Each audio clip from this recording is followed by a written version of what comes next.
NCP Kerala ഘടകം LDF-ൽ തന്നെ തുടരുമെന്ന് NCP ദേശീയ ജനറൽ സെക്രട്ടറി NA മുഹമ്മദ് കുട്ടി പറഞ്ഞു. യഥാർത്ഥ NCP-ആയി അജിത് പവാർ വിഭാഗത്തെ കേന്ദ്ര തെരഞ്ഞെടുപ്പ് കമ്മീഷൻ അംഗീകരിച്ച സാഹചര്യത്തിൽ LDF-ന് കത്ത് നൽകും. PC ചാക്കോയ്ക്ക് ഇനി LDF നേതൃയോഗത്തിൽ പങ്കെടുക്കാനാവില്ല. NCP-യുടെ ചിഹ്നത്തിൽ മത്സരിച്ച എല്ലാ ജനപ്രതിനിധികളും പാർട്ടിയുടെ ഭാഗമായി തുടരണമെന്നും പാർട്ടി തീരുമാനത്തിന് വിപരീതമായി പ്രവർത്തിച്ചാൽ നടപടിയുണ്ടാകുമെന്നും പാർട്ടി ദേശീയ ജനറൽ സെക്രട്ടറി സമ്മേളനത്തിൽ അറിയിച്ചു. ഈ അവസ്ഥയിൽ രണ്ടുപേരും ഈ പറയുന്ന തെരഞ്ഞെടുക്കപ്പെട്ട എല്ലാവരും തന്നെ പാർട്ടിയുടെ കൂടെ വരേണ്ടതാണല്ലോ. അപ്പോൾ അതിനുശേഷം അത്തരം തീരുമാനങ്ങളിലേക്ക് കടക്കാം. ഇപ്പം അതിനെപ്പറ്റി ചിന്തിക്കേണ്ട ആവശ്യമില്ല. ഇപ്പോൾ ആദ്യത്തത് നമ്മളെന്നൊരു തീരുമാനം, അതിന്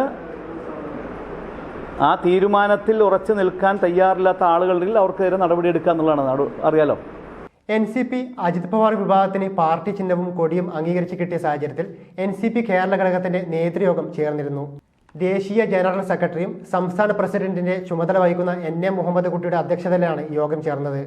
NCP LDF-ന്റെ ഭാഗമായി പ്രവർത്തിക്കുമെന്നും പാർട്ടിയുടെ നിർദ്ദേശങ്ങൾക്ക് അനുസൃതമായി മന്ത്രി അടക്കമുള്ള MLA-മാരും മറ്റ് ഭരണഘടനാ സ്ഥാപനങ്ങളിലെ അംഗങ്ങളും പ്രവർത്തിക്കണമെന്നും അങ്ങനെ പ്രവർത്തിക്കാത്തവർക്കെതിരെ നടപടിയെടുക്കാൻ പ്രസിഡന്റ് യോഗം ചുമതലപ്പെടുത്തി. PC ചാക്കോയ്ക്ക് ഇനി LDF നേതൃയോഗത്തിൽ NCP-യുടെ പേരിൽ പങ്കെടുക്കാനാവില്ല. NCP LDF നേതൃത്വത്തിന് കത്ത് നൽകുമെന്നും NA മുഹമ്മദ് കുട്ടി അറിയിച്ചു. അല്ല, NCP-യെ പ്രതിനിധീകരിച്ചുകൊണ്ട് PC ചാക്കോയ്ക്ക് ഇനി പോകാൻ പറ്റില്ലല്ലോ.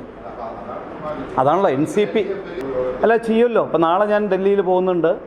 അവിടെ തീർച്ചയായിട്ടും ഇതിൻ്റെ ഉത്തരവ് കിട്ടിയാൽ ആ ഉത്തരവ് പ്രകാരം ദേശീയ നേതൃത്വം അങ്ങോട്ട് കത്ത് കൊടുക്കുമല്ലോ. പത്രസമ്മേളനത്തിൽ സംസ്ഥാന vice president advocate Roy Varikkat, സംസ്ഥാന ജനറൽ സെക്രട്ടറിമാരായ KG Purushothaman, P Kunhikannan, VV Kunhikrishnan master, KA Jabbar, KB Madhu എന്നിവർ പങ്കെടുത്തു.